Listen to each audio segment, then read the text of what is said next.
Neuro pulmonology and centre for excellence Saideepa hospital Chandanagar Hyderabad. నమస్తే సీతక్క గారు. నమస్తే.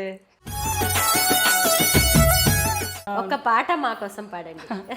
మిలమిల మెరిసిందగో మేడారం జాతర, మిలమిల మెరిసిందగో గిరిజనుల జాతర. తప్పులు చేశారు ఈసారి అంటే మనకు ముందు నుంచి చిన్న గుడి, చిన్న గద్దెలు ఉండేది.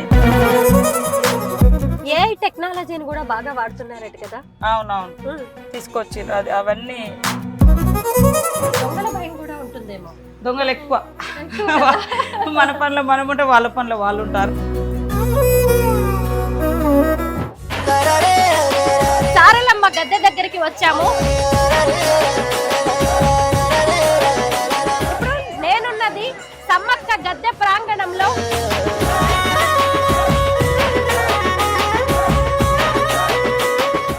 గోవిందరాజులు గద్దె దగ్గరికి నేను వచ్చాను. మేడారం అటవీ ప్రాంతంలో గద్దెల రూపంలో కొలువైన సమ్మక్క సారలమ్మను దర్శించుకోవడానికి అనేక రాష్ట్రాల నుంచి కోట్లాది మంది భక్తులు తరలి వస్తూ ఉంటారు. దీన్ని కుంభమేళాగా అభివర్ణిస్తూ ఉంటారు. ఆసియాలోనే అతి పెద్ద గిరిజన జాతర మేడారం సమ్మక్క సారలమ్మ జాతర. 2 ఏళ్లకోసారి జరిగే ఈ జాతరను చూడ్డానికి ఎంతో మంది అదృష్టం ఉండాలి అని చెబుతూ ఉంటారు. అయితే ఇప్పుడు మేము హైదరాబాద్ నుంచి తాడ్వాయి ప్రాంతానికి చేరుకున్నాం. చూసారు కదా ఈ స్వాగత తోరణాన్ని గిరిజన కళారూపాలతో ఎంత అందంగా అలంకరించారో, ఎంత అద్భుతంగా భక్తులకు స్వాగతం పలుకుతున్నారో. ఈ రోడ్డు గుండా మనం లోపలికి వెళ్తే సమ్మక్క సారలమ్మల దర్శనం అవుతూ ఉంటుంది. వనసీమలో జరిగే జన జాతరకు సీఎం రేవంత్ రెడ్డి సర్కార్ 250 కోట్ల రూపాయలను కేటాయించి అభివృద్ధి పనులు చేస్తోంది. జాతరను అద్భుతంగా నిర్వహిస్తోంది. ఇప్పుడు ఇవన్నీ కూడా సీతక్క కనుసన్నల్లోనే జరుగుతూ ఉన్నాయి. సీతక్కను కలుసుకోవడానికి మేము హైదరాబాద్ నుంచి మేడారం బయలుదేరాం. పదండి, సీతక్క రాజకీయ ప్రస్థానం గురించి, ఆమె జీవితం గురించి అనేక విషయాలు తెలుసుకుందాం.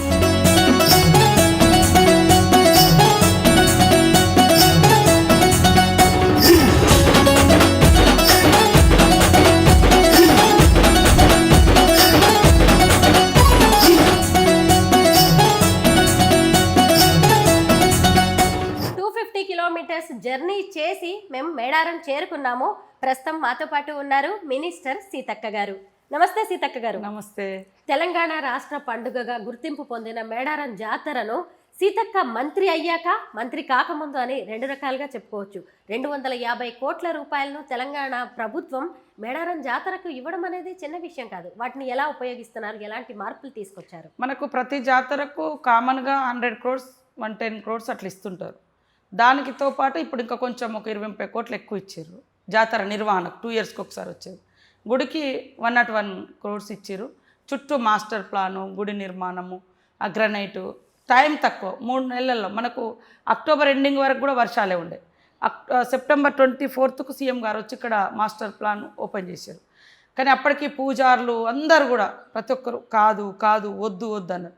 లేదు చూద్దామని ముఖ్యమంత్రి గారు, మన ఇన్ఛార్జ్ మినిస్టర్గా పొంగులేటి గారికి బాధ్యత ఇచ్చారు. వారు కూడా మంచిగా తీసుకొని బాధ్యత చేశారు. నేను, సురేఖక్క, మా లక్ష్మణ్ ట్రైబల్ మినిస్టరు, ఇక్కడ అధికారులు, కలెక్టరు అందరూ కూడా బాగా కోఆర్డినేషన్ చేసి కంప్లీట్ చేయడం జరిగింది.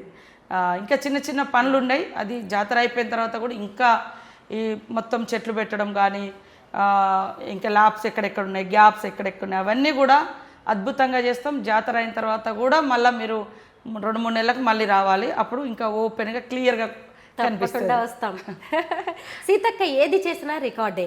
సీఎం రేవంత్ రెడ్డి గారితో పాటు మినిస్టర్స్ అందరూ ఇక్కడికి వచ్చి క్యాబినెట్ మీటింగ్ పెట్టారు. ఎందుకు అలా చేయాల్సి వచ్చింది? అంటే సీఎం గారికి కూడా ఒక భక్తి ఉంది ఇక్కడ.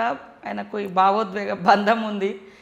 2010 నుంచి నాకు తెలిసి వారు రెగ్యులర్గా వచ్చారు. ఇప్పటి వరకు రెగ్యులర్గా వచ్చారు. కుటుంబంతో కూడా మొన్న మనమని కూడా తీసుకొని వచ్చిండు. ఆయన కొంచెం ఆ ఫీలింగ్ కూడా, పాదయాత్ర కూడా ఇక్కడి నుంచే స్టార్ట్ చేసిండు. పాదయాత్ర స్టేజ్ నెక్స్ట్ ఇయర్లో జాతరకు ముఖ్యమంత్రిగా వచ్చిండు. 1 year లోపే. అది సెంటిమెంట్ ఆయనకు కూడా, సెంటిమెంట్గా. సో అది ఇక్కడ ఉండే అటువంటి ఈ జాతర యొక్క గొప్పతనాన్ని ప్రపంచానికి చాటాలి. ఎందుకంటే ఇది కొంతమంది జాతర కాదు, అందరి జాతర. ఆదివాసీ బిడ్డల జాతరే, కానీ అందరి ఇలవేల్పులుగా, అన్ని వర్గాలు, అన్ని మతాలు, అన్ని కులాలకు అన్ని ప్రాంతాల ప్రజలకు దీవెనలు ఇచ్చే ప్రకృతి దేవతలుగా, ప్రకృతి అయితే ఎక్కడెక్కడ అందరినీ అట్లా ఉందో ఆ రకంగానే భావించి ఇక్కడ ఫోకస్ అంటే ఈ తల్లుల దగ్గర చేసుకోవడం అనేది ఇంపార్టెంట్ అని ఇక్కడ నుంచి వారు దావోస్కి వెళ్ళడం జరిగింది. అప్పుడు కూడా ఒక ట్రోలింగ్ నడిచింది, గిరిజన మంత్రి అయిన సీతక్కకు అవమానం అంటూ మిమ్మల్ని కింద కూర్చోబెట్టారని, సీఎం రేవంత్ రెడ్డి గారి ఫ్యామిలీ పైన పీటల మీద కూర్చోబెట్టారని. ఎంత నీచం అంటే నేను అనేది అదే, నువ్వు వాస్తవాలు మాట్లాడు. మేము వాస్తవాలు మాట్లాడడం మూలంగా నీ పత్రిక కానీ నీ మీడియాకి కానీ గౌరవం పెరుగుతుంది. తప్పుడు ప్రచారం, ఇక్కడ నేనే అధిపతిని, నేనే అందరికి ఆతిథ్యం ఇచ్చిన, నేనే అందరి కూర్చోబెట్టి చీరలు బట్టలు పెట్టిన. తర్వాత సురేఖక్క అక్క నువ్వు కూడా రానన్నది. పాపం నేను ఆమె ముంగడపై కూర్చుంటే ఆమెకు అడ్డమైతా అని నేను కొద్దిగా ముందుకు కూర్చున్నా. నాకై నేను తక్కువ, మీరు ఆ వీడియోలు చూస్తే అందరికీ బట్టలు పెట్టి అటు పక్కన నిలబడుతుంటే లేదు నువ్వు కూడా ఇక్కడికి రా అని సురేఖక్క పిలిచింది. రాగానే వాళ్ళ ముంగడ కూర్చుంటే కరెక్ట్ వాళ్ళు నాకు వెనుక వాళ్ళ ఫేస్ కనపడదని సురేఖక్క ముందట నేను కూర్చున్నా. అది కింద కాదు, అది నేను పైన కూర్చోవాలంటే పైన కూర్చోగలుగుతా. అందులో ఎక్కడ కూడా అవమానం, వాళ్ళ ఇంట్లో సభ్యురాలుగా ఉంటాను నేను. అక్క అంటారు. సో ఆమె కూడా పాపము అక్క అంటది నన్ను, గీతమ్మ కూడా. పిల్లలు నైమిష కూడా మంచిగా అందరూ రిసీవ్ చేసుకుంటారు వాళ్ళ ఫ్యామిలీ మెంబర్ లాగా. వాళ్ళు నేనే వాళ్ళని ఆహ్వానించి వాళ్ళని గౌరవించుకుంటే నాకు అవమానం అనడం ఇది ఏమన్నా కరెక్ట్ ఉందా? అందుకని ఇట్లా తప్పుడు. ఇప్పుడు నేనే అన్ని ఏర్పాట్లు చేసిన, మనము అతిథులను గౌరవించడం మన బాధ్యత. వాళ్ళు మా అతిథులు, ఆయన అధిపతిని నేనే, అక్కడ నిర్వాహకురాలని నేనే. నాకెక్కడ అవమానం అవుతుంది? అది నేను పోయి కూర్చున్నా ముందట. సురేఖ అక్క ఎన్నుకున్నది ఆ ఫోటో, ఆమె పిలిచింది, అక్క ఫోటో దిగుదాం అందరం అంటేనే పోయినాము. పోయినప్పుడు ఆమె తలకు నేను అడ్డం అవుతా అని ఆమె ఫేస్కు నేను కొద్దిగా ముందుకు వచ్చి కూర్చున్నా. అందరికీ దండం పెట్టుకుని అదొక చరిత్రలో ఆ ఫోటో ఉంటుంది అని దేవుడికి దండం పెట్టుగా కూర్చున్నాం. ఇక ఇట్లా అంత ఘోరంగా అది తప్పు కాదు. మరి సీతక్క కదా అక్కడ, నేనే ఓనర్ను కదా, ఆహ్వానించిందే నేను. అందరికీ సొంతంగా నేను నా ఓన్గా బట్టలు కొనుక్కొచ్చి నేను సెలెక్షన్ చేసి నేను పెట్టిన వాళ్ళ కుటుంబాలకు, మంత్రుల కుటుంబాలకు నాకు అవమానం అనడం అనేది ఇది ఇంతకంటే అబద్ధం ఇంకొకటి లేదు. సీతక్క ఎక్కడ చూసినా కానీ మీ పాటలు వినిపిస్తున్నాయి. మేడారం జాతరలో ఇప్పుడు మేము వచ్చేటప్పుడు మా కార్లో కూడా పెట్టుకొని వచ్చాం. 2 పాటలు పాడారు, ఒక్క పాట మా కోసం పాడండి. చాలా రోజులు అప్పుడైతే ఏదో చూసి పాడాను. మిల మెరిసిందగో మేడారం జాతర, మిల మెరిసిందగో గిరిజనుల ఇంకొక పాట, ఇంకోటి ఏదో మర్చిపోయినా అసలు. చాలా గుడి లేదు, గోపురం లేదు, దర్వాజా లేదు అని పాడుతున్నారు కదా, మంచిగా ఉంది ఆ పాట. బాగుంది అది కూడా. అది కనకవ మీరు కూడా పాడారు కదా, మీ ఇద్దరు కలిసి పాడారు. మేమిద్దరం ఆడ స్టేజ్ మీద పాడినట్టుంది. ఎక్కడ సీఎం గారు వచ్చినప్పుడు ఏదో పాట పాడినాము హైదరాబాద్ లో, ఆమెతో బాగా వినిపిస్తుంది ఇప్పుడు ఆ పాట. మీ వాయిస్ ఎక్కడ విన్నా కూడా ఫైనల్ గా మాకు మేడారం ములుగు అనగానే సమ్మక్క సారక్కతో పాటు సీతక్క కూడా గుర్తొస్తారు. సీతక్క మాటల్లో సమ్మక్క సారక్క కథ వినాలని ఉంది. సమ్మక్క సారలమ్మ చరిత్ర, నాకు తెలిసిన చరిత్ర, కాకతీయులను ఎదిరించిన చరిత్ర, ఈ దేశ చరిత్రలో ఆదివాసులు మొదటి నుంచి కూడా కాకతీయుల కాలం కావచ్చు, బ్రిటిష్ వారి కాలం కావచ్చు, నిజాం నవాబ్కు వ్యతిరేకంగా కుమ్రం భీం కావచ్చు, అంటే అన్యాయం జరిగినప్పుడు ఎవరికి మన వాళ్ళు అన్యాయం చేయరు. అన్యాయం జరిగినప్పుడు తిరుగుబాటు అనేది చరిత్రలో, ఈ దేశ చరిత్రలో 250 పైగా పోరాటాలు ఉన్నాయి. రంపా తిరుగుబాటు కానీ, లేదా చోటా నాగపూర్ కానీ, ఇట్లా రకరకాలుగా బీర్సా ముండా, కుమ్రం భీం, మన దగ్గర విప్లవకారులు, ఇట్లా ఆదివాసి బిడ్డలు, ఇవన్నీ కూడా ఉన్నాయి. అంటే జనం కోసం పనిచేస్తే జనంలో ఉంటామని అంబేద్కర్ అన్నదానికి ఖచ్చితంగా సమ్మక్క సారలమ్మ చరిత్ర సజీవ సాక్ష్యం. వాళ్ళ యొక్క పోరాట చరిత్రలో మరి మహిమలు కూడా ఉన్నాయి ఇప్పుడు అనేది. వాళ్ళు పుట్టుకనే ఒక డిఫరెంట్గా అనేది కథనాలు ఉన్నాయి. తర్వాత కూడా ఇప్పుడు చాలామంది ఇక్కడికి వచ్చిపోయినటువంటి వాళ్ళు, ఈవెన్ కమ్యూనిస్ట్ నాయకులు కూడా చాలామంది వస్తున్నారు. అంటే వాళ్ళకు కూడా ఒక అది ఫీలింగ్ అనేది ఉంది. సో నాకు కూడా, నేను తెలిసి రాజకీయాలకు వచ్చిన కాడ నుంచి ఒక్కసారి అధికారంలో ఉండి జాతర నిర్వహించాలనుకున్నాను. అదొక్కటే మొక్కుకున్నాను. నేను ఎప్పుడు నాకు ఈ మొక్కు ఆ మొక్కు కానీ ఎప్పుడు మొక్కుకున్నా. అడిగి పోతేనే ఒక ఫీలింగ్ ఉంటుంది. ఆ ఫీలింగ్లో మనం ఏమి అడిగలేం, అంతే. ఆ ఫీలింగ్తో బయటకు వస్తాం. సంతోషం వచ్చినా దుఃఖం వచ్చినా అది నాకు 2004 నుంచి నా ప్రస్థానం సమ్మక్క దగ్గర మొదలుపెట్టిన కాడ నుంచి సరే లేటుగా అయినా ఈ గౌరవం నాకు దక్కింది. చరిత్రలో నిలిచిపోయే దేవాలయం నిర్మించుకోవడం ఆదివాసి బిడ్డగా నాకు ఈ అవకాశం అదృష్టంగా భావిస్తూ ఉన్నా. ఖచ్చితంగా ఆ తల్లుల కీర్తి విశ్వాసం 10 తరాలు ఉండే విధంగానే పనిచేస్తే తప్ప ఎప్పుడు కూడా అస్తిత్వానికి కానీ వాళ్ళ మా విశ్వాసం దెబ్బతినే విధంగా ఎక్కడ పనిచేయాలి. అందరు భక్తులకు కోరుతా ఉన్నా, మంచి జరుగుతుంది, మొక్కుకోండి, కుటుంబ సమేతంగా రండి, మంచిగా మనస్ఫూర్తిగా మొక్కుకోండి, తప్పకుండా అన్ని సకల కోరికలు తీరుతాయని తెలియజేస్తాను. జాతరలో ఇసుక వేస్తే రాలనంత జనం ఉన్నారు.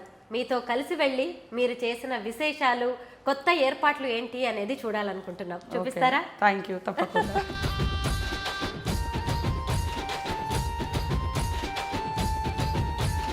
సమ్మక్క సారలమ్మ వనదేవతలు, గిరిజనుల ఆరాధ్య దైవాలు. వారిద్దరూ కూడా కుటుంబంతో సహా కాకతీయుల మీద పోరాడి అమరులయ్యారు, చరిత్రలకెక్కారు. గిరిజనుల మనసులో సుస్థిర స్థానాన్ని సంపాదించుకున్నారు. సీతక్కతో కలిసి మేమిప్పుడు సమ్మక్క సారలక్క ఆలయానికి వెళ్తూ ఉన్నాము. ఎక్కడైనా సరే ఒక గుడి అనగానే, దేవత అనగానే పెద్ద పెద్ద ఆలయాలు దర్శనమిస్తాయి. కానీ సమ్మక్క సారలమ్మలకు ఎలాంటి గుడులు ఉండవు, కనీసం ద్వారం కూడా ఉండదు. అలాంటి దేవతలకి కోట్లాది మంది భక్తులు. మంత్రి సీతక్క గారి మాటల్లో తెలుసుకుందాం. సీతక్క గారు, ఇక్కడ ఎలాంటి మార్పులు చేశారు ఈసారి? అంటే మనకు ముందు నుంచి చిన్న గుడి, చిన్న గద్దెలు ఉండేది, పగడిద్దరాజు, గోవిందరాజు. ఫస్ట్ అవి మారుద్దామని అనుకున్నాము, ముందుకు తీసుకొద్దాం, ఒక వరుస క్రమంలో పెడితే భక్తులందరికీ కూడా మంచి దర్శనం అవుతుందని. సో దాంతో మొదలైన ఆలోచన అట్లా కాదు, మొత్తము గుడి పెద్దగా చేస్తే బాగుంటుందని మన ముఖ్యమంత్రి గారు చెప్పడంతో ఇంకా మాస్టర్ ప్లాన్ తయారు చేసుకొని, అంతకుముందు 2,000-3,000 మంది అట్లా భక్తులు ఎట్టే టైంలో దర్శనం అయ్యేది. కానీ ఇప్పుడు దాదాపు 10,000 మంది ఎట్టే టైంలో దర్శనానికి పోయే అవకాశము మనకు కల్పించడం జరిగింది. ఈ రోడ్స్ కూడా చాలా, మీకు చూస్తే సింగిల్ రోడ్స్ ఉండేది, చాలా టైట్గా ఉండేది. ఇప్పుడు ఎన్ని లక్షల మంది వచ్చినా మంచి ఫ్రీగా రోడ్ మీద నడిచి వెళ్ళడానికి కానీ, వెహికల్స్ కొంతవరకు వెహికల్స్ అనుమతించడానికి కానీ బాగా అవకాశం వచ్చింది. చాలా జంక్షన్స్ కూడా మేము డెవలప్ చేసినాం, మీరు చూస్తూ ఉన్నారు. ఆదివాసీ జీవన విధానము, జంతువులు, అడవి, ఇలా మంచి అట్లా అక్కడ చూస్తే మీకు సెల్ఫీలు ఎంత దిగుతున్నారు చూడండి. ఎప్పటికి ఉండేటట్టుగానే కట్టినాం. ఎప్పటికి ఇక్కడ ఇంకా మా ఆదివాసీ పోరాట యోధులు, కొమరం భీం, బిర్సా ముండా విగ్రహాలు కూడా వస్తాయి, వాటిని తయారు చేస్తున్నాం, అందలేదు. ఇట్లా సెల్ఫీలు చాలామంది, మొన్న ముఖ్యమంత్రి గారు, మా క్యాబినెట్ మినిస్టర్స్ కూడా అందరు వచ్చినప్పుడు ఇక్కడ ఫొటోస్ కూడా వాళ్ళు కూడా దిగిర్రు. సో చాలా అంటే ఇట్లా డిఫరెంట్గా ఉంటాయి కదా, మన సిటీలలో అంతా కొంచెం వేరే రకమైనవి ఉన్నాయి. సో ఇక్కడ జీవన విధానానికి ఇక్కడ ఫారెస్ట్ను అంటే సింబాలిక్గా చేస్తూ చేయడం జరిగింది. కానీ విగ్రహాలు కూడా ఎంతో అద్భుతంగా ఉన్నాయి, జీవకళ ఉట్టి పడుతోంది. ఎక్కడ చేయించారు ఇవన్నీ? ఇవన్నీ ఇక్కడ బయట నుంచి వచ్చే బ్యూటిఫికేషన్స్ వాళ్ళు వచ్చి చేయడం జరిగింది. ఇట్లా అందరు సెల్ఫీలు దిగుతా ఉన్నారు. ఎప్పుడు ఇవన్నీ సందడిగా ఉంటున్నాయి, అంతకుముందు వరుసగా వచ్చి వరుసగా పోయేవాళ్ళు. అవును, ఇప్పుడు ఫోటోలు దిగడం, సెల్ఫీ పాయింట్స్ అనేది స్పెషల్ అట్రాక్షన్. అవునవును. సీతక్క అంటే అసలు మాస్ లీడర్, తమలో ఒకరిగా భావిస్తూ ఉంటారు నిజంగా జనం కూడా. అందరూ అక్క అక్క అనుకుంటూ వస్తారు, చాలా సంతోషం అనిపిస్తుంది. మీకు కూడా, మీరు ఇందాక ఇంటర్వ్యూలో కూడా చెప్పారు, ఫ్యామిలీతో కంటే కూడా నాకు బయట జనంతోనే అటాచ్మెంట్ ఎక్కువ అని. అవును. ఇందులో ఇంకా ఏమైనా కొత్తగా వచ్చాయా? అంటే రోడ్స్ డెవలప్ చేసినాం, బయట మనం క్యూ లైన్స్ ఒక 10,000 మంది అంతకుముందు ఎండల తడకల కింద ఉండేది, ఇప్పుడు చాలా పెద్దగా కట్టేస్తున్నాము. క్యూ లైన్స్ కూడా ఎవరికి వాళ్ళకి మంచిగా ఫ్రీగా ఉంటాయి, అందులో డ్రింకింగ్ వాటర్ పెడుతున్నాం. ఈసారి పిల్లలకు ఫీడ్ పాలు ఇవ్వడానికి కూడా సపరేట్ రూమ్స్ వేస్తున్నాం. అంటే ఇబ్బంది పడకుండా నీళ్ళు కూడా ఎక్కడ వీలైతే అక్కడ వాటర్ ట్యాంక్స్ పెట్టేస్తున్నాం. లోపల వాటర్ ట్యాంక్స్ పెట్టినా కూడా ఈ రోడ్లెంబటి వాళ్ళకి కనబడతలేవు. ఈ రోడ్లెంబటి కూడా మొబైల్ వాటర్ ట్యాంక్స్ పెట్టినాము, మొబైల్ టాయిలెట్స్ పెట్టినాము. అంటే ఇంకా లైటింగ్స్ కూడా చాలా ఎక్కువ తీసుకురావడం జరిగింది ఈసారి.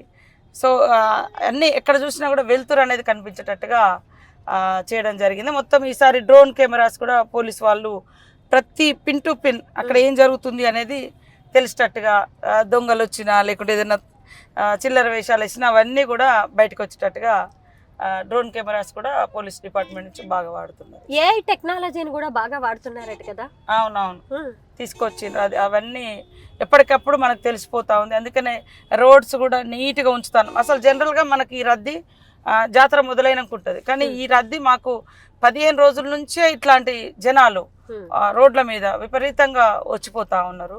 సో వాళ్ళకు పెరిగినటువంటి భక్తికి నమ్మకానికి ఇదొక గొప్ప నిదర్శనము. ఇంకా వాళ్ళ విశ్వాసాన్ని వాళ్ళ నమ్మకాన్ని కాపాడుతూ వాళ్ళకు సౌకర్యాలు కూడా బాగా చేయాలనేది మా ఆలోచన. సమ్మక్క సారక్క చరిత్రను చెప్పేలా శిలాతోరణాలను ఏర్పాటు చేశారు. అవును, అవి ఎందుకు వచ్చింది ఆలోచన అలా చేయాలి అంటే ఎవరెవరో వచ్చి ఎవరెవరో ఏదేదో చరిత్రను లిఖిస్తూ ఉంటారు భవిష్యత్తులో. అట్లా కాదు, ఆ కట్టడాల మీద ఆ బొమ్మలు అవి ఉండడం మూలంగా ఆదివాసుల చరిత్ర అనేది అక్కడ నిలబడుతుంది, జీవన విధానం ఏంటో తెలుస్తుంది. కొన్ని చోట్ల దేవుళ్ళు బాగా ఎక్స్పోజ్ అయ్యి అంటే బాగా ప్రాచుర్యంలోకి వచ్చినాక వేరే వాళ్ళు ఆక్యుపై చేసేసి వేరే రకమైన పూజలు చేసి అక్కడి నుంచి అక్కడ ఉన్న ఆదివాసీ ఆచారాలు సాంప్రదాయాలు పక్కకు పోతున్నాయి. వేరే వాళ్ళు వచ్చి వేరే అవుతుంది. దట్టమైన అడవులలో వెలిసినటువంటి అనేక గొప్ప గొప్ప దేవుళ్ళు కూడా ఒకప్పుడు ఆదివాసీ పూజారులు ఉండేవాళ్ళు, ఆదివాసీలు ఉండేవాళ్ళు. కానీ అది ఈరోజు కనుమరుగైపోయింది. భవిష్యత్తులో అలాంటి పరిస్థితి రావద్దని మేము ఆనవాళ్ళన్నీ కూడా అక్కడ నిర్మించడం. 150 ఎకరాల్లో బస్ స్టాండ్, అలాగే జంపన్న వాగు దగ్గర కూడా చాలా ఏర్పాట్లు చేశారు. అవి ఎలా ఉన్నాయి? జంపన్న వాగు దగ్గర కూడా అన్నీ ఇంకా కొంచెం మేము టూరిజంది అనుకొని ఒక 5 కోట్లు కేటాయించడం, కానీ టైం లేక చేయలేకపోయినాము. అక్కడ కూడా అన్ని బాతింగ్ ఘాట్స్ కానీ తర్వాత స్నానాలు చేయడానికి ఈజీగా ట్యాప్స్ కానీ ఇవన్నీ పెట్టడం, అన్ని వాటరు టాయిలెట్స్ ఫెసిలిటీస్. భక్తులు అడిగేది అదే ఎక్కువ, జంపన్న వాగులో స్నానాలు, తర్వాత శానిటేషను, క్యూ లైన్లు, మంచి దర్శనం ఇవే అడుగుతారు. కాబట్టి అవన్నీ కూడా ఏర్పాటు చేసేసి జనవరి 28 నుంచి 31వ తారీఖు వరకు 4 రోజుల పాటు మేడారం జాతర జరుగుతోంది కదా. ఈ 4 రోజుల పాటు ఏం చేస్తారక్క? 4 రోజుల పాటు అంటే ఫస్ట్ రోజు సార్లమ్మ, పగడిద్దరాజు, గోవిందరాజులు వాళ్ళ ఊర్ల నుంచి వాళ్ళ గుట్టలలో కొలువైన ప్రాంతం నుంచి తీసుకొచ్చి అందరూ ఊరు గుడిలో పూజలు చేసి మళ్ళీ బుధవారం రోజు సాయంత్రం 6-7 గంటలకు గద్దెలను ఎక్కిస్తారు. బేస్తవారం నాడు సమ్మక్కను చిలకలగుట్ట నుంచి తీసుకొస్తారు. శుక్రవారం నాడు మొక్కులు చెల్లించుకుంటారు. శనివారం రోజు అన్ని పూజలు చేసుకొని మళ్ళీ తిరిగి వనంలోకి ఎక్కడ దేవుళ్ళని అక్కడ పంపుతారు. చిలకలగుట్టకు సమ్మక్కను తీసుకుపోయి ప్రతిష్ఠింపజేస్తారు. అంటే జనరల్గా అయితే భక్తులు వచ్చిన వాళ్ళు బుధవారం నుంచి శుక్రవారం దాకా ఉండడం అనేది ఆనవాయితీ. కానీ ఇప్పుడు పెరిగిన భక్తుల అవసరాలు, ఇప్పుడు భక్తి భావంతో కాకుండా మన అవసరాలకు తగ్గట్టుగా మనం వచ్చి పూజలు చేసుకొని పోతున్నాం. సరే, ఏదేమైనా ఆనవాయితీని బొడగొట్టుకోకుండా మన తాతలు ముత్తాతలు చేస్తే మనం కూడా అది కంటిన్యూ చేయడం అనేది గొప్ప విషయం. అక్క, ఈసారి టెంట్ సిటీ ఏర్పాటు చేశారంట. అలాగే మళ్ళీ మనం ఇక్కడికి రావాలి భక్తులు అంటే చాలా ఇబ్బందులు అవుతూ ఉంటాయి, ట్రాఫిక్, అలాగే వెహికల్స్ ఎక్కడ చూసినా. ఇప్పుడు హెలికాప్టర్స్ కూడా ఏర్పాటు చేశారు కదా? అవును, హెలికాప్టర్స్ ఈసారి 2 వచ్చినాయి. టెంట్ సిటీ కూడా ఇక్కడ నిర్మాణం చేసి ఎవరైనా విఐపీలు కానీ లేదా వాళ్ళు ఎవరైనా బుక్ చేసుకునేటువంటి వాళ్ళు కానీ ఇది ఈజీగా ఉంటుంది. ఇక్కడ నుంచి దర్శనం కూడా చేయించడానికి అల్కగా ఉంటుందని ఇక్కడ నుంచే మనము అందరికీ అకామిడేషన్ పర్మనెంట్ అంటే అది వృధా అవుతుంటుంది, నిర్మించలేము. ఎన్ని వేల మందికి కూడా ఇవ్వలేము, లక్షల మందికి. ఉన్నంతలో ఈ టెంట్ సిటీని మనం తయారు చేసి ఇక్కడ పెట్టడం జరిగింది. ఆసియాలోనే అతి పెద్ద గిరిజన జాతర సమ్మక్క సారక్క జాతర. కోట్లాది మంది అనేక రాష్ట్రాల నుంచి ఇక్కడికి తరలి వస్తూ ఉంటారు. అలాంటి వాళ్ళకి ఇక్కడ అనేక రకాలైన ఏర్పాట్లు చేయాల్సి ఉంటుంది. ఇక్కడికి వచ్చిన భక్తులు చక్కగా ఉండడానికి మంత్రివర్యులు సీతక్క గారి ఆధ్వర్యంలో టెంట్ సిటీని ఏర్పాటు చేశారు. మీరు ఇక్కడ చూడొచ్చు టెంట్ సిటీ ఎంత బాగుందో. సీతక్క గారు, టెంట్ సిటీ గురించి చెప్పండి. అది టెంట్ సిటీ అంటే ఇక్కడ దట్టమైన అడవుల్లో పెద్ద పెద్ద బిల్డింగ్లు కట్టడం కొద్దిగా ఇబ్బందికరం. తర్వాత పర్మనెంట్ కూడా ఉన్నా కూడా రెగ్యులర్గా యూజ్ ఉండదు. సో ఇప్పుడు తాత్కాలికంగా ఇట్లా చేసినాం. కానీ కొన్ని మాత్రం రాబోయే కాలంలో హరిత టైపు ఇంకా కొన్ని ఏర్పాటు చేస్తాం. కానీ వచ్చినటువంటి వాళ్ళు ఎవరైనా బుక్ చేసుకొని పర్సనల్గా ఉండాలనుకుంటూ ఉంటారు. ఏదైనా విఐపీలు వచ్చినప్పుడు కూడా కొంత మేము అకామిడేషన్ ఇవ్వలేకపోతున్నాం. ఇది చాలా బాగుంటుంది. ఇట్లా చైర్స్ కూడా సెటప్ చేశారే? అవును, బాగుంది. నేను కూడా ఇవాళనే కూర్చున్నాయా. టెంట్ సిటీ ఇప్పుడు ఎలా ఉందంటే పక్కపక్కల ఇళ్ళ వాళ్ళు అలాగే పొరుగింటి వాళ్ళని చూస్తూ ఎదురు వాళ్ళని మాట్లాడుకోవచ్చు. చాలా బాగుంటది. అవును, బాగుంది. బాగా ఆలోచించి ఇలాంటి సెటప్ చేసినట్టున్నారు.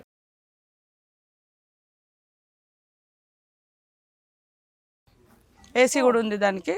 ఇప్పుడు ఏసీ ఏర్పాట్లు కూడా, dress changing room, bath, toilets అన్నీ ఉన్నాయి. డ్రెస్ చేంజ్ రూమ్, లోపల టాయిలెట్స్. ఇక్కడ టాయిలెట్స్ లోపల అందులోనే అటాచ్డ్ కూడా. ఓహో, ఏసీ కూడా ఉంది. ఏసీ కూడా పెట్టి 2 బెడ్స్ ఉన్నాయి. ఎవరైనా డబ్బులు పెట్టుకోగలిగేటోళ్ళు కూడా పెట్టుకొని ఉండొచ్చు. ఎంత ఉంటుందక్క ఒక రోజుకి దీని కాస్ట్? 24 hours మరి ఎంత ఉందో 10 5 ఎంత ఉన్నట్టు. బాగుంది ఇంతకు ముందు నార్త్ ఇండియాలో కాశీలో అలాగే కుంభమేళాల్లో ఏర్పాటు చేశారు. బట్ ఇక్కడ మనది కూడా కుంభమేళాగా మారిపోయింది కదా, ఇక్కడ మీరు టెంట్ సిటీ ఏర్పాటు చేయడం అనేది నిజంగా ముందు జాగ్రత్తగా కూడా బాగా ఆలోచించినట్టున్నారు. అది కొంచెం టైం ఈసారి మనకు జాతర కూడా ముందు వచ్చింది. అవును, వాస్తవానికి ఇంకా కొంచెం టైం ఉంటే ఇంకా బాగుండు అనేది ఉంది. ఇవన్నీ ఇంకా కంప్లీట్ చేసుకుందాం. జాతర తేదీలను ఎలా నిర్ణయిస్తారక్క? వాళ్ళు మన పెద్ద మనుషులు కూర్చొని డిసైడ్ చేస్తారు. నిండు పున్నమి ఎప్పుడు వస్తుందో దాన్ని బట్టి డిసైడ్ చేస్తారు. హెలిప్యాడ్ ఏర్పాటు ఎక్కడ చేశారక్క? హెలిప్యాడ్ ఎవ్రీ ఇయర్ ఎవ్రీ టైంలో అది పర్మనెంట్గా ఉంటుంది, అక్కడే ఉంది. ఇంకా ఇంకొకటి కూడా ఉన్నాయి, అంటే ఈసారి ప్రైవేట్ హెలికాప్టర్స్ వాళ్ళు కూడా 2 పెట్టుకున్నారు. మనది ఇక రెగ్యులర్గా మినిస్టర్స్ లేదా గవర్నర్ గారు వాళ్ళు కూడా వస్తారు కాబట్టి ఇక్కడ పక్కనే ఇదంతా పోలీసులకు కేటాయించారు ఈ రూమ్స్ అన్ని. దాదాపు ఈసారి 13,000 మంది పోలీసులను మనము ఇక్కడ డిప్లాయ్ చేస్తూ ఉన్నారు బందోబస్తు రీత్యా. వాళ్ళకి ఇప్పుడు కూడా ఇక్కడే అకామిడేషన్ ఇస్తుంటాము. ఆ పక్కనే ఎలిఫ్యాడ్ కూడా ఉంది, ఆ పక్కన గుడి కూడా వస్తుంది. సమ్మక్క సారక్కలకు ఈ నిలువెత్తు బంగారాన్ని ఎందుకు ఇస్తారు? కోళ్ళు కూడా ఎగరేస్తూ ఉంటారు కదా, ఎందుకు అవి? అది మరి ఎదుర్కోళ్ళ పండగ అనేది ఒకటి ఉంటుంది, దేవునికి ఎప్పుడైనా చేస్తూ ఉంటాం. ఇక్కడికి వచ్చిన వాళ్ళు కూడా ఎదుర్కోడు అనేది ఇచ్చి దేవుళ్ళని తీసుకొచ్చే ముందు అది ఒక ఏమంటారు హారం లాగా అంటారు, అది ఒక మొక్కు. అంటే తల్లి వచ్చే ముందు ఆ భక్తితో మనం ఇచ్చుకునేటువంటి మొక్కులు. ఇంకా ఇక్కడ డబ్బులు ఉండేటి కాదు, ఒకప్పుడు ఆదివాసులకు వాళ్ళకుండే వస్తువులనే సమర్పించుకోవడము, బెల్లము, మరి ఇప్పపు సారా, ఇట్లాంటివే వాళ్ళ వస్తు మార్పిడే మన ఆదివాసీ జీవితాల్లో ఎక్కువ ఉండేది. సో ఈ మార్కెటింగ్ మనీ, డబ్బులు కట్నం వేసుడు అట్లాంటిది లేదు. అందుకనే వాళ్ళ దగ్గర కోడి ఉండేది, మేక ఉండేది, అవి హారంగా ఇస్తారు ఆహారంగా. తర్వాత బెల్లం బుట్టాలు తీసుకొచ్చి అదే కానుకలు, డబ్బులు, నోట్లు అట్లా కాకుండా బెల్లం ఇచ్చుకోవడం అనేది ఇది మొదటి నుంచి ఆనవాయితీ వస్తుంది. చిన్నప్పుడు మీరు ఈ జాతరకు వస్తూ ఉండేవాళ్ళ? అప్పుడు ఎలా ఉండేది ఈ ప్రాంతం అంతా? అంతా అడవి, కంక బొంగులు, ఆ గద్దె మీద కూడా కంక కనిపించేది, చుట్టూ మట్టి ఉండేది. అక్క చిన్నప్పుడు కూడా మీరు మేడారం జాతరకు వస్తుండే కదా, అప్పుడు ఈ ప్రాంతం అంతా ఎలా ఉండేది? అంతా జంగల్ ఉండేది, కంకవనాలు ఉండేది. ఆ కంకవనాల కింద మా అమ్మ, నాన్న, మేము అందరము ఆడ పసుపు కుంకుమ చల్లుకొని ఆ దేవుని కాడ అక్కడ ఒక రాయి పెట్టుకొని ఆడ పుట్టుంటే పుట్టకు పసుపు కుంకుమ చేసి మొక్కులు చెల్లించుకొని ఆడనే 3 రోజులు ఉండేది. తర్వాత నాకు తెలిసిన తర్వాత మళ్ళీ ఇక్కడ ఈ మీడియా పాయింట్ ఉండేది ఫస్ట్. ఆ మీడియా పాయింట్ కూడా ఫ్రీగా ఉండేది, అలా పోయి అక్కడ ఆ మీడియా పాయింట్ కాడ ఉండేది. అప్పుడు మంచెలతోటి ఉండేది అవి కొయ్యలు. తర్వాత వేరే అయిపోయింది, ఇప్పుడు మళ్ళీ ఇంకా వేరే మారిపోయింది. ఇక్కడ దాకా వచ్చి ఉండేవాళ్ళం. అప్పుడు ఈజీగా ఉండేది, కానీ టాయిలెట్స్ ఇవి చాలా కష్టంగా ఉండేది. జంపన వాగెంబట్టి ఉంటేనే కొంచెం అన్నీ అలానే స్నానాలు చేసి అక్కడే బట్టలు మార్చుకొని ఇదంతా చేసుకునేటువంటి అవకాశం ఉండేది. కానీ అప్పుడు కనీసం వెహికల్స్ కూడా ఉండేవి కాదు కదా, కాలినడకనే వచ్చేవారేమో. అవునవును, లేదంటే 3 రోజులు నడుచుకుంటూ వచ్చేది. 3 రోజులు పట్టేదా? 3 రోజులు మా ఊరు నుంచి 3 రోజులు నడుచుకుంటూ వచ్చేది. నడుచుకుంటూ రావడం, 3 రోజులు నడుచుకుంటూ వచ్చి 3 రోజులు నడుచుకుంటూ పోయేది. మళ్ళీ 3 రోజులు ఇక్కడ ఉండేవాళ్ళు. ఇక్కడ 10 రోజులు దాదాపుగా 10 రోజులు జాతర అంటే ఇప్పుడు 4 రోజులు చేసుకోవడం, 1 గంట ఉండడం అనేది కూడా కష్టమైతున్నట్టుంది నిజంగా. అవును. కమాండ్ కంట్రోల్ రూమ్ కి వచ్చాము. అవును.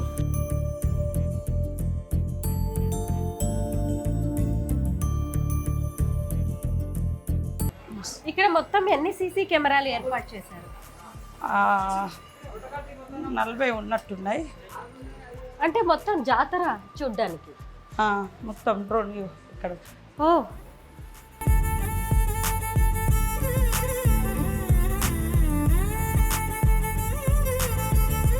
ఇవన్నీ మొత్తం జాతరలో ఎక్కడెక్కడ ఏ మూమెంట్ ఉంది అన్నీ ఇక్కడ కమాండ్ కంట్రోల్ నుంచి చేస్తాం, ఆపరేట్ చేస్తాం. చిన్న పిల్లలు తప్పిపోయినా గానీ పట్టుకోవడానికి కొత్త ఏదో ఏర్పాటు చేశారు. ఒక టై తయారు చేసారు, దాని ద్వారా ఈజీగా క్యాచ్ చేసుకోవడానికి దొరకబట్టడానికి మన పోలీస్ వాళ్ళు. ఇంతమంది భక్తులు వస్తారు కాబట్టి దొంగల భయం కూడా ఉంటుందేమో. దొంగలు ఎక్కువ, మన పనిలో మనం ఉంటే వాళ్ళ పనిలో వాళ్ళు ఉంటారు, కానీ దొరుకుతున్నారు దొంగలు. ఇట్లా క్లోజ్గా మానిటరింగ్ అవుతుంటాయి కాబట్టి తొందరగానే దొరకబట్టచ్చు. అవును, దొరికిర్రు కూడా 2-3 నిన్న మొన్న. ఇబ్బంది ఉండదు. ఈసారి ఎక్కువ దొంగతనాలు జరగవు. ఒకవేళ ఎవరైనా చేసినా ఇంటికి పోయినా పట్టుకొచ్చి వాళ్ళకి ఇప్పియొచ్చు. అవునా? ఎలా ఎలా సాధ్యం? అది పైనుంచి కూడా ఇంకా ఈ పోలీసు Drones తో కూడా చేస్తా చూస్తున్నట్టున్నారు ఉన్నారు. పహారా.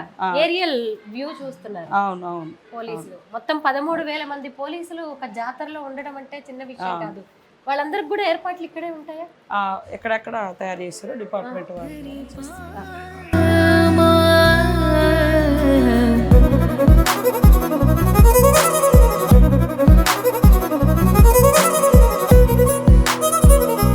ఇప్పుడు మేము సమ్మక్క గద్దె దగ్గరికి వచ్చాము.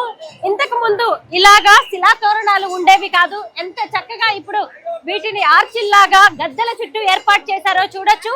ఈ మధ్య కాలంలో ముఖ్యంగా మేడారం జాతరలో స్పెషల్ అట్రాక్షన్ గా మారినవి ఆదివాసీల సంస్కృతి సంప్రదాయాలను ప్రతిబింబించేలా ఏర్పాటు చేసిన ఈ తోరణాలు చూశారు కదా. ఆదివాసీల జీవితం ఎలా ఉంటుంది, వారి సంస్కృతి సంప్రదాయాలు, వారి ఆచార వ్యవహారాలు, వారు ఉపయోగించే వస్తువులు ఎలా ఉంటాయి, వారి ఆహారపు అలవాట్లు ఎలా ఉంటాయి అనేది చెప్పే విధంగా ఇలాగా అనేక రకాలుగా వారికి సంబంధించిన విశేషాలతో ఇక్కడ తోరణాలని ఏర్పాటు చేశారు.